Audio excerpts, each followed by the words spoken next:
बहुत आभारी हूं। एक तरह से एनडीए श्रद्धेय अटल जी की एक और विरासत है जो हमें जोड़े हुए है। एनडीए के निर्माण में आडवाणी जी ने भी बहुत अहम भूमिका निभाई थी और वो आज भी हमारा मार्गदर्शन कर रहे हैं। हमारे प्रकाश सिंह बादल जी हों, बाला साहब ठाकरे जी हों, जॉर्ज फर्नांडिस जी हों, रामविलास पासवान जी हों, अजीत सिंह जी हों, शरद यादव जी हो, सभी ने अपनी अपनी तरह से एनडीए को मजबूती देने का काम किया। आज प्रकाश सिंह बादल जी और बाला साहब ठाकरे जी के सच्चे अनुयायी भी हमारे बीच में हैं। हाल में ही एनडीए के गठन के 25 साल पूरे हुए हैं। ये 25 वर्ष देश की प्रगति को गति देने और क्षेत्रीय आकांक्षाओं को पूरा करने के रहे हैं, यानी राज्यों के विकास से राष्ट्र का विकास। इस मंत्र को एनडीए ने निरंतर सशक्त किया है। इस यात्रा में जो पुराने साथी रहे हैं, मैं उनका तहे दिल से अभिनंदन करता हूं। भविष्य की यात्रा के लिए जो नए साथी आए हैं, मैं उनका हृदय से स्वागत करता हूं। साथियों, एनडीए के 25 वर्षों की इस यात्रा के साथ एक और सुखद संयोग जुड़ा है। ये वो समय है जब हमारा देश आने वाले 25 वर्षों में एक बड़े लक्ष्य की प्राप्ति के लिए कदम बढ़ा रहा है। ये लक्ष्य विकसित भारत का है, आत्मनिर्भर भारत का है। कोटि कोटि भारतीय आज नए संकल्पों की ऊर्जा से भरे हुए हैं। इस महत्वपूर्ण कालखंड में एनडीए की बहुत बड़ी भूमिका है। एक तरह से ये नई ऊर्जा से भरी हुई त्रिशक्ति है। एन से न्यू इंडिया के लिए, डी से डेवलप्ड नेशन के लिए, ए से aspiration of people and region के लिए। आज देश का गरीब, देश का मध्यम वर्ग, देश के युवा, महिलाएं, दलित, पीड़ित, शोषित, वंचित, आदिवासी, सभी का विश्वास एनडीए पर है। हमारे जो समाजशास्त्री हैं, राजनीति शास्त्री हैं और अर्थशास्त्री हैं, वो भी भारत के विकास के लिए एनडीए को एक पॉजिटिव फोर्स के रूप में देख रहे हैं। हमारा संकल्प पॉजिटिव है, एजेंडा पॉजिटिव है, भावना पॉजिटिव है और हमारा रास्ता भी पॉजिटिव है। मैं अक्सर कहा करता हूं कि सरकारें बहुमत से बनती हैं, लेकिन देश सबके प्रयास से चलता है। इसलिए आज जब हम विकसित भारत के निर्माण में जुटे हैं, तब एनडीए सबका प्रयास की इस भावना का प्रतिनिधित्व कर रहा है। साथियों, हमारे देश में राजनीतिक गठबंधनों की एक लंबी परंपरा रही है, लेकिन जो भी गठबंधन नेगेटिविटी के साथ बने वे कभी भी सफल नहीं हो पाए। कांग्रेस ने 90 के दशक में देश में अस्थिरता लाने के लिए गठबंधनों का इस्तेमाल किया। कांग्रेस ने सरकारें बनाई, सरकारें बिगाड़ी। इसी दौर में 1998 में एनडीए का गठन हुआ था। लेकिन एनडीए क्यों बना? क्या तब सिर्फ सरकार बनाना या सत्ता हासिल करना ही एनडीए का लक्ष्य था? आप भी जानते हैं ऐसा नहीं था। एनडीए किसी के विरोध में नहीं बना था।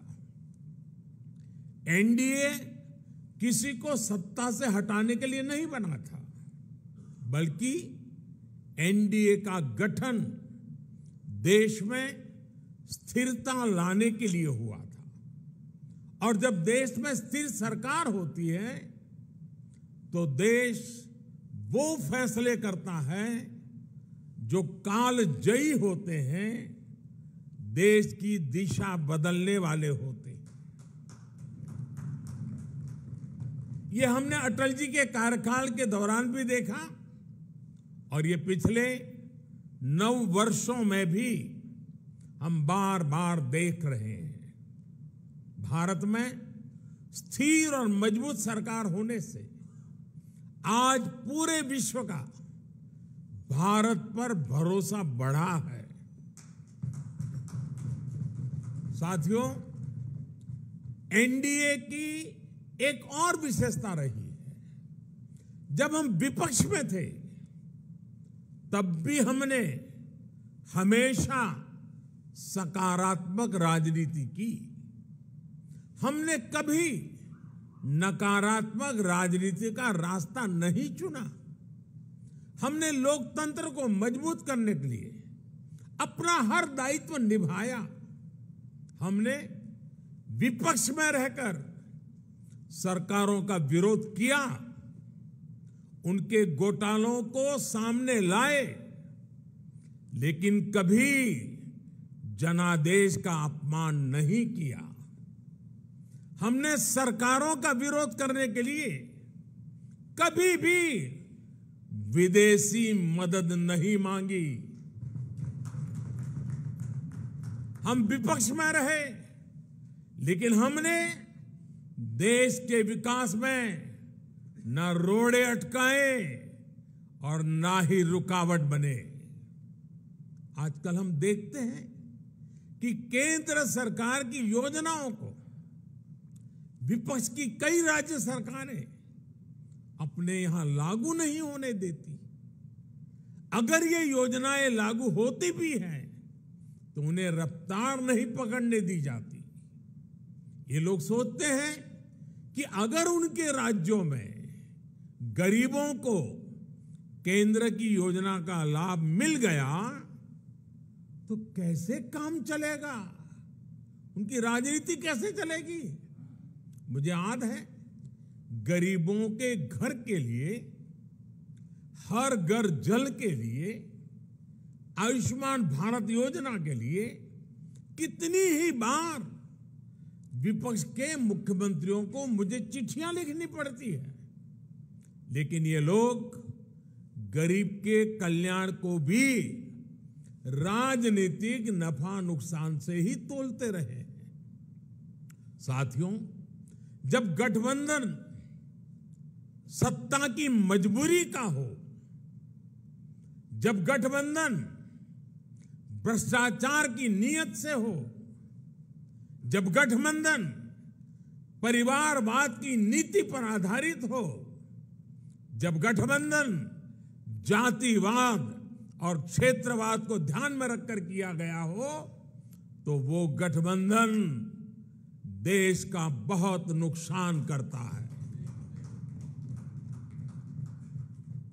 2014 से पहले की गठबंधन सरकार का उदाहरण हमारे सामने है। तमाम उठापटक के बीच वो गठबंधन सरकार किसी तरह अपने 10 साल खींच पाई। लेकिन देश को क्या मिला? प्राइम मिनिस्टर के ऊपर भी एक आला कमान, पॉलिसी पैरालिसिस, निर्णय लेने में अक्षमता, भांति भांति के पावर सेंटर्स, अव्यवस्था और अविश्वास, खींचतान और करप्शन, लाखों करोड़ों के घोटाले। आपको याद होगा, जब भी पिछली सरकार के कुशासन पर सवाल उठते थे तो गठबंधन की मजबूरियां गिनाई जाती थी। बहाना एक ही, गठबंधन के कारण। क्रेडिट लेने के लिए तो हर कोई आगे आता था, लेकिन जैसे ही कुछ गड़बड़ होती थी तुरंत अपने सहयोगियों पर दोष मढ़ दिया जाता था। हम सौभाग्यशाली हैं कि एनडीए की स्थिति इससे बिल्कुल विपरीत है, अलग है। हमारे लिए गठबंधन मजबूरी का नहीं बल्कि मजबूती का माध्यम है। एनडीए कोएलिशन कंपल्सन्स का नहीं बल्कि कोएलिशन कॉन्ट्रिब्यूशंस का प्रतीक है। क्रेडिट भी सबका है, दायित्व भी सबका है। एनडीए में कोई भी राजनीतिक दल बड़ा और कोई भी राजनीतिक दल छोटा नहीं है। हम सभी एक लक्ष्य के लिए आगे बढ़ रहे हैं। आपने देखा है, 2014 हो या फिर 2019, भाजपा को बहुमत से अधिक सीटें मिली, लेकिन सरकार एनडीए की ही रही, एनडीए की भागीदारी बनी रही। साथियों, एनडीए के गठन से लेकर ही हमारा संकल्प समाज के अंतिम व्यक्ति तक पहुंचने का रहा है। जो वंचित है, जो शोषित है, उसको सशक्त करना हमारी प्राथमिकता है। आज देश की जनता देख रही है कि एनडीए में कौन कौन से दल हैं। एनडीए में जितने भी दल हैं, वे समाज के ऐसे वर्गों के बीच काम करते हैं जो वंचित रहे हैं, शोषित रहे हैं। हमारे समूह में गांव, किसान, दलित, पिछड़े, आदिवासियों के बीच काम करने वाले ये सारे नेता यहां हैं।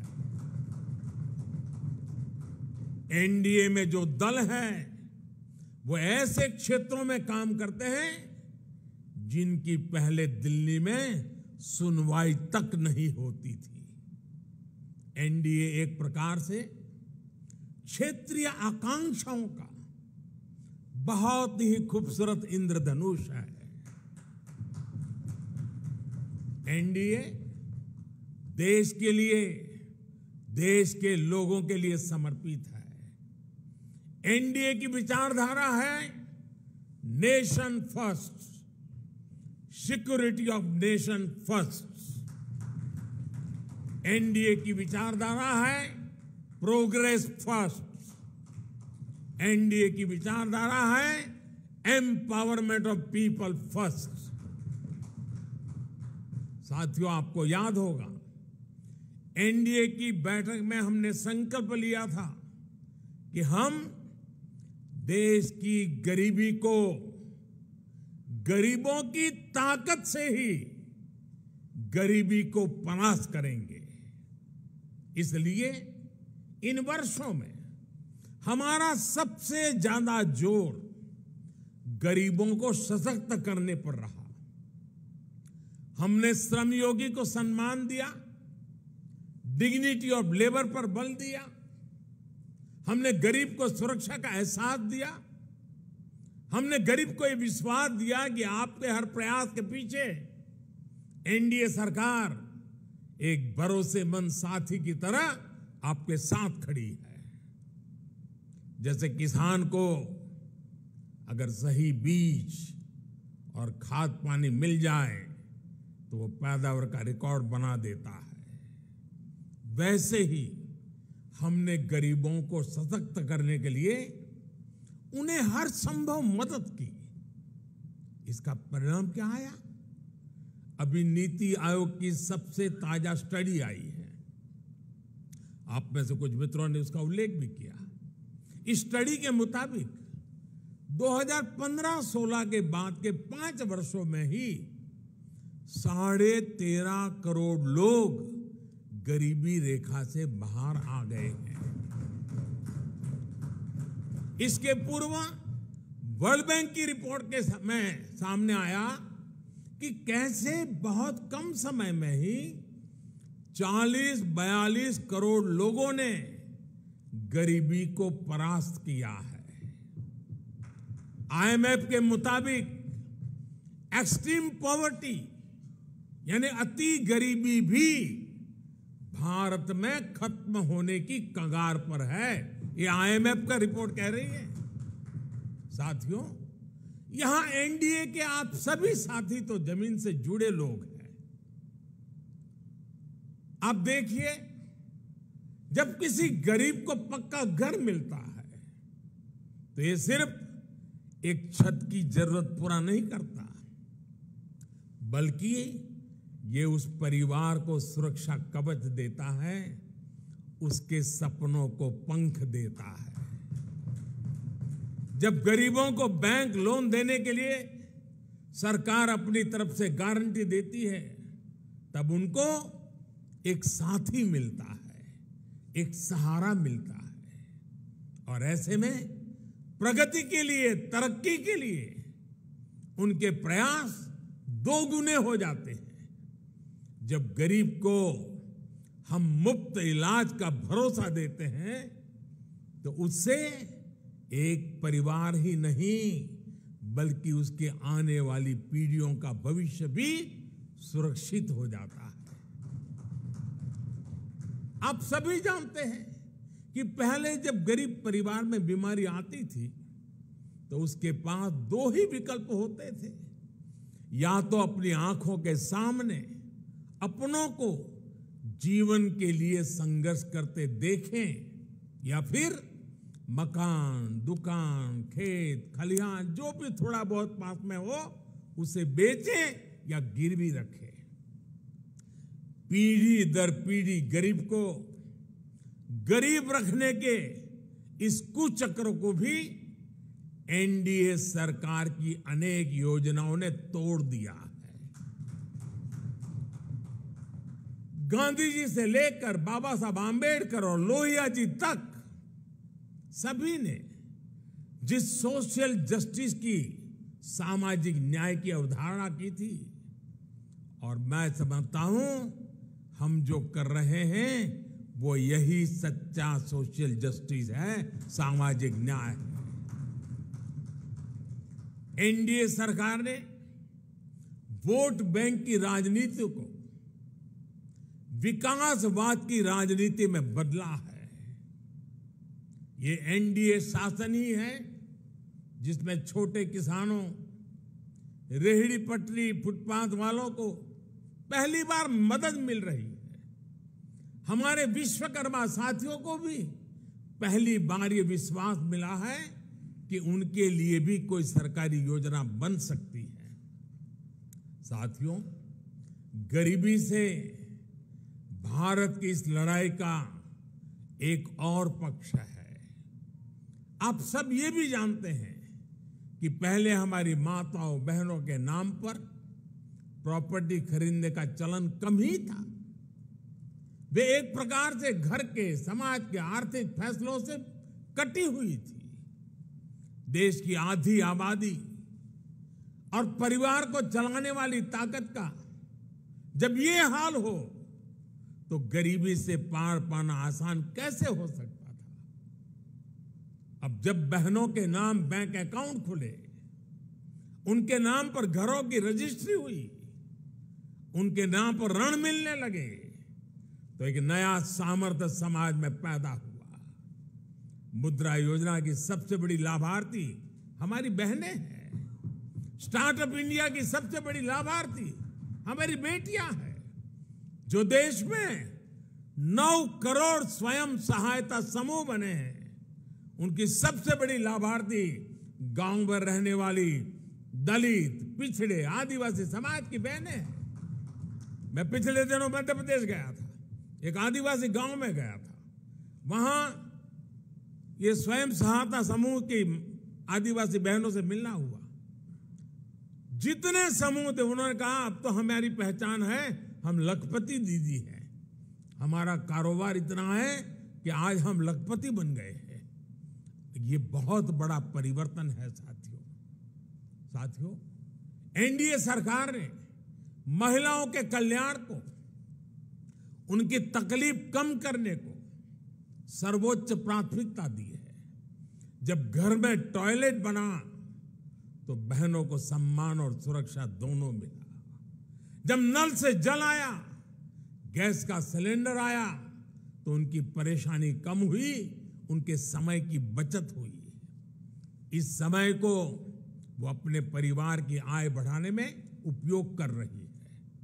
ये सिर्फ गरीबी से बाहर निकलने का प्रयास नहीं है, बल्कि वुमेन लेड डेवलपमेंट का रास्ता है, जिसे एनडीए सशक्त कर रहा है। आज डिफेंस से लेकर माइनिंग तक हर सेक्टर को बेटियों के लिए खोल दिया गया है। देश को पहली आदिवासी महिला राष्ट्रपति देने का सौभाग्य एनडीए को मिला है। साथियों, 9 साल में हमने केवल एक लक्ष्य के साथ काम किया है कि हम देशवासियों का, खासकर गरीब और वंचित का जीवन बेहतर बना सके। मैं चाहूंगा कि जो लोग एकेडमिक्स से जुड़े हैं, गवर्नेंस स्टडीज से जुड़े हैं, वो इस दिशा में रिसर्च करें।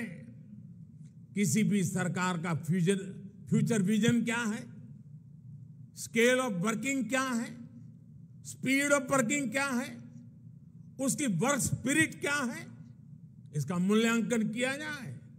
इन सभी पैरामीटर्स पर एनडीए सरकार का काम न केवल असाधारण साबित होगा, बल्कि एक मॉडल के तौर पर उभरेगा। हम केवल आज की जरूरतों के लिए काम नहीं कर रहे हैं, हम आने वाली पीढ़ियों के भविष्य को भी सुरक्षित बना रहे हैं। मैं आपको एक उदाहरण देता हूं। हमारे लिए बहुत आसान था कि आजादी के 75 साल पूरे होने पर हम भी कोई स्मारक बना देते, दिल्ली में कोई ऐसी इमारत अपने नाम पर खड़ी कर देते थे, या कोई मूर्ति लगवा देते। लेकिन हम देश के कोने कोने में 1 लाख अमृत सरोवर बना रहे हैं। हमारा स्केल, हमारा स्पीड, हमारी स्पिरिट, और इसकी वजह से हमारे काम का स्कोप ये अभूतपूर्व है। हम विकास भी कर रहे हैं और विरासत को भी सहेज रहे हैं। हम मेक इन इंडिया पर भी बल दे रहे हैं और पर्यावरण की रक्षा भी कर रहे हैं। साथियों, हमारी नीयत साफ है, नीति स्पष्ट है और निर्णय ठोस है। एनडीए सरकार ने बीते 9 वर्षों में भ्रष्टाचार के हर रास्ते को बंद करने के लिए हर संभव प्रयास किए हैं। पहले सत्ता के गलियारों में जो बिचौलिए घूमते थे, हमने उनको बाहर कर दिया है। हमने टेक्नोलॉजी की मदद से लीकेज की हर संभावनाओं को दूर किया है। जनधन, आधार, मोबाइल, इसकी त्रिशक्ति से हमने करोड़ों फर्जी लाभार्थियों को गरीबों का हक छीनने से रोका है। अब सोचिए, देश में करीब करीब 10 करोड़ ऐसे फर्जी लाभार्थी थे जिनका जन्म ही नहीं हुआ था और जिन्हें सरकारी मदद जा रही थी। ये पैसे मेरे किसी गरीब भाई बहन के थे, किसी आदिवासी के थे, किसी पिछड़े और दलित साथी के थे।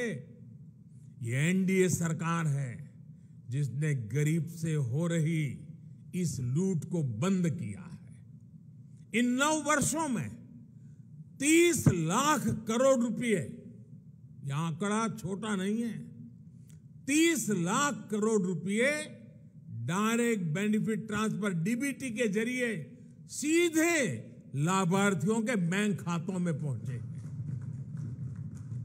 ऐसा करके हमने गरीबों का कम से कम 3 लाख करोड़ रुपया गलत हाथों में जाने से बचाया है। साथियों, लोकतंत्र में राजनीति अलग अलग विजन को देश के सामने रखने का एक माध्यम होती है, लेकिन हर विजन का, हर विचारधारा का मकसद एक ही होता है, गुड गवर्नेंस और देशवासियों की सेवा। पॉलिटिक्स में प्रतिस्पर्धा हो सकती है, लेकिन शत्रुता नहीं होती। आखिरकार हम एक ही देश के लोग हैं, एक ही समाज का हिस्सा है। लेकिन दुर्भाग्य से आज विपक्ष ने अपनी एक ही पहचान बना ली है, हमें गाली देना, हमें नीचा दिखाना। बावजूद इसके हम एनडीए के सभी साथियों ने हमेशा देश को दलों के हित से ऊपर रखा है। हमने राजनीतिक सौहार्द और शालीनता को बनाए रखने के लिए प्रयास किए हैं। ये एनडीए सरकार ही है जिसने प्रणब दा को भारत रत्न दिया, जो जीवन भर कांग्रेस में रहे थे, लेकिन हमें उन्हें ये सम्मान देने में संकोच नहीं किया। ये एनडीए सरकार ही है जिसने मुलायम सिंह यादव, शरद पवार, गुलाम नबी आजाद, तरुण गोगोई, एमसी जमील, मुजफ्फर बेग, ऐसे अनेक नेताओं को जो राजनीतिक दृष्टि से हमारे साथ नहीं है, हमारे खिलाफ है, हमने पद्म सम्मान दिया है उन लोगों को। ये नेता भी कभी बीजेपी या एनडीए में नहीं थे, लेकिन हमने देश सेवा में उनके लंबे योगदान को स्वीकार किया, उसे सराहा, उन्हें सम्मानित किया। लोकतंत्र की ये मूल भावना एनडीए की कार्यशैली में आपको हर जगह दिखेगी। इस समय भारत G20 समिट को होस्ट कर रहा है। इससे जुड़े आयोजन देश के हर राज्य में, हर हिस्से में हो रहे हैं। हमने इन आयोजनों को वेन्यू तय करते समय कभी ये नहीं सोचा कि किस राज्य में कौन सी पार्टी की सरकार है। कोरोना के समय भी मैंने लगातार सभी राज्यों के मुख्यमंत्रियों के साथ व्यक्तिगत संवाद किया, मीटिंग की। कौन मुख्यमंत्री किस पार्टी का है, ये विचार कभी हमारे बीच नहीं आया। इसी तरह आप उन दिनों को भी याद करिए जब भाषा, लैंग्वेज लोगों को बांटने के एक टूल के तौर पर इस्तेमाल होती थी। लेकिन एनडीए सरकार की सोच देखिए। एनडीए सरकार ने मातृभाषा को बल देना शुरू किया और आज भाषाओं के माध्यम से, मातृभाषा के माध्यम से मेरे युवा डॉक्टर और इंजीनियर बने, इसका अवसर देने का जरिया भाषा बन रही है। हमने हमारी विरासत को, धरोहरों को ग्लोबल बनाने के लिए लगातार प्रयास किए हैं। यहां पर कई हमारे साथियों ने इसका उल्लेख किया। आज योग वैश्विक एकता का एक माध्यम बन गया है। आज मिलेट्स एक ग्लोबल ट्रेंड बन रहा है। श्री अन्न की चर्चा हो रही है और इसका लाभ हमारे हर क्षेत्र के छोटे छोटे किसानों को मिल रहा है। हम देश के लोगों को जोड़ते हैं, वो देश के लोगों को तोड़ते हैं। साथियों, विपक्ष के लोग जिस गलती को बार बार दोहरा रहे हैं वो है देश के सामान्य मानवी की समझदारी को वे लोग अंडर एस्टिमेट करते हैं। लेकिन देश की जनता सब कुछ खुली आंखों से देख भी रही है और समझ भी रही है। जनता देख रही है कि ये पार्टियों क्यों इकट्ठा हो रही है। जनता ये भी जान रही है कि वो कौन सा ग्लू है, गोंद है जो इन लोगों को, इन पार्टियों को जोड़ रहा है। किस तरह छोटे छोटे स्वार्थ के लिए मूल्यों और सिद्धांतों से समझौता किया जा रहा है। लोग देख रहे हैं कि केरल में लेफ्ट और कांग्रेस एक दूसरे के खून के प्यासे हैं, लेकिन बेंगलुरु में दोनों पार्टियों के नेता हाथ में हाथ डालकर मुस्कुरा रहे हैं।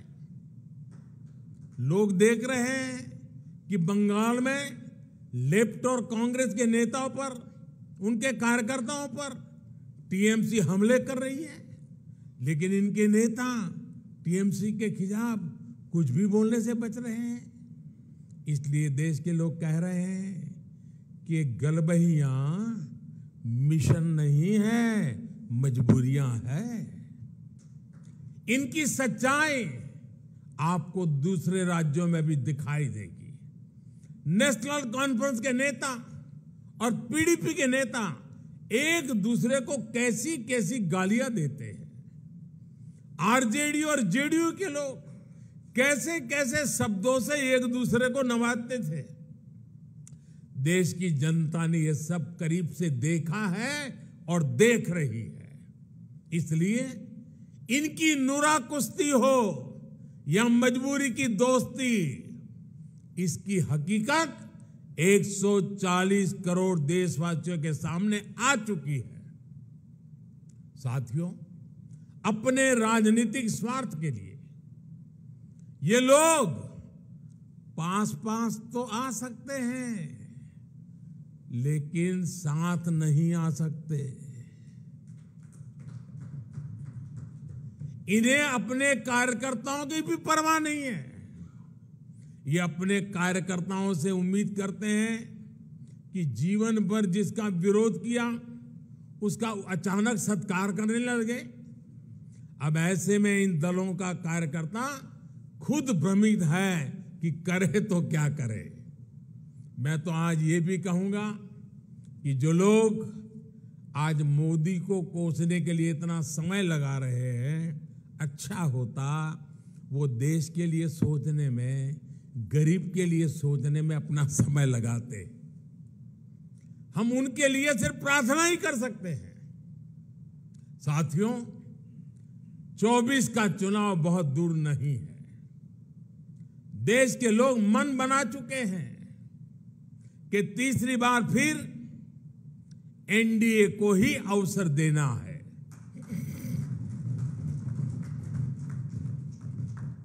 देश का मन आप जानते हैं, लेकिन विदेश का मन भी बहुत कुछ संकेत दे रहा है। आमतौर पर जब भी किसी देश में चुनाव का समय निकट आता है तो उसका बहुत बड़ा असर उसके वैश्विक संबंधों पर भी होता है। हर एक को लगता है कि भाई अब तो चुनाव का वर्ष है, अभी इस सरकार के साथ अभी रहने दो, एक बार चुनाव हो जाए, नई सरकार आएगी तब सोचेंगे। स्वाभाविक है।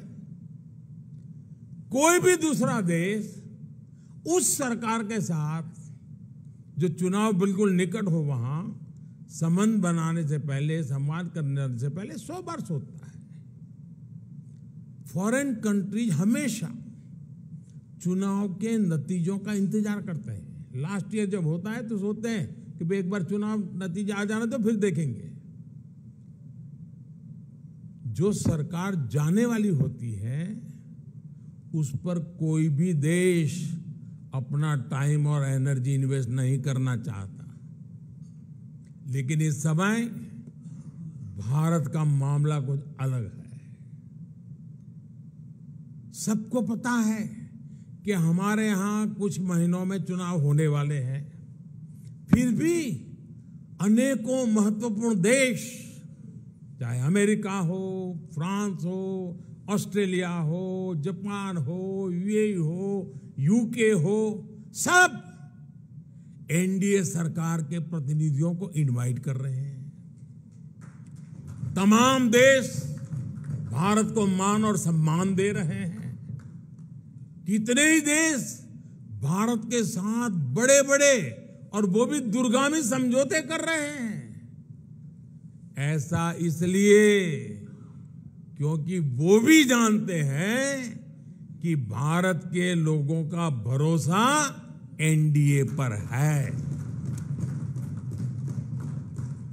यानी भारत में जनमत किसके साथ है ये दुनिया के देशों को भी पता है। साथियों, एनडीए का विस्तार सिर्फ संख्या या भौगोलिक विस्तार का नहीं है। ये भारत एनडीए का जो विस्तार है ये हमारे प्रति विश्वास का दायरा भी बढ़ा रहा है। जनता एनडीए की हिस्ट्री और केमिस्ट्री दोनों को देख रही है। तभी तो हमारा गणित भी बड़ी आसानी से जुड़ता है। आप देखिए 2014 में एनडीए को देश ने लगभग 38% वोट दिए थे 2014 में, लेकिन 2019 में हमारे देश सेवा भाव को देखते हुए देश ने हमें 45% वोट दिए। और आपको जानकर के खुशी होगी, इनमें 225 से अधिक सीटें ऐसी थी जो हम जीत करके आए, 225 से अधिक सीटें जहां 50% से अधिक वोट शेयर एनडीए को मिला है।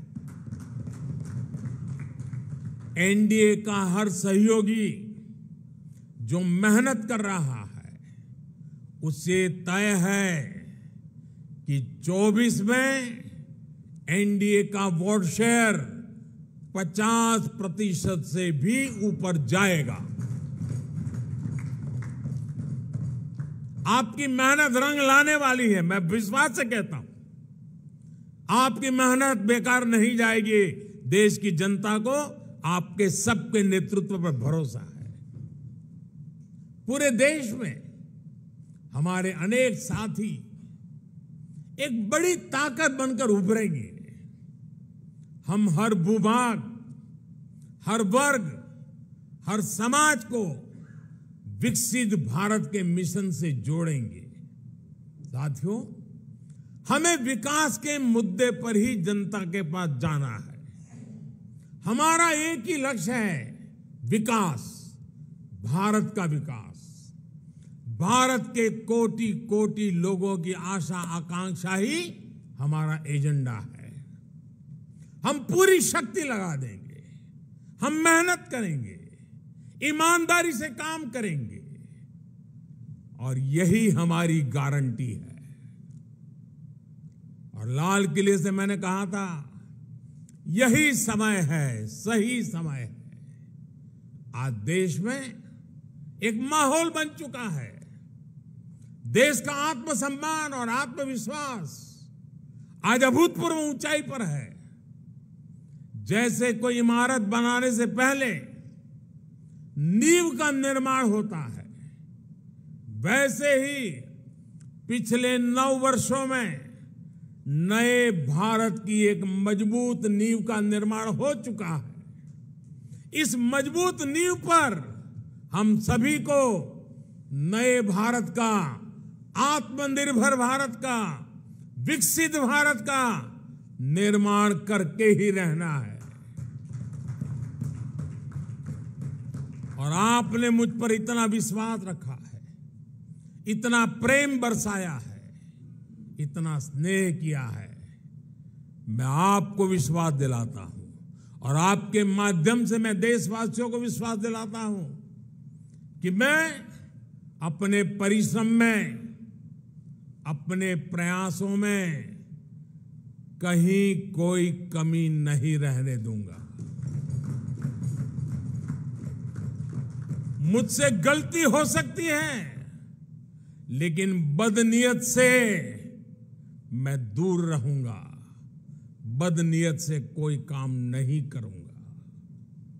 और साथियों, मेरा जीवन आप देखते हैं, देश देख रहा है, मेरे शरीर का हर कण, मेरे समय का हर क्षण देश को ही समर्पित है।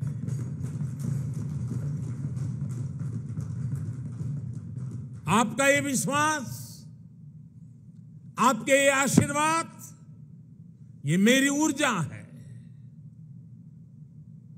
और साथियों, आप सब कह रहे थे कि 2014 में देश की इकोनॉमी 10वें नंबर पर थी, आज 5वें नंबर पहुंची है।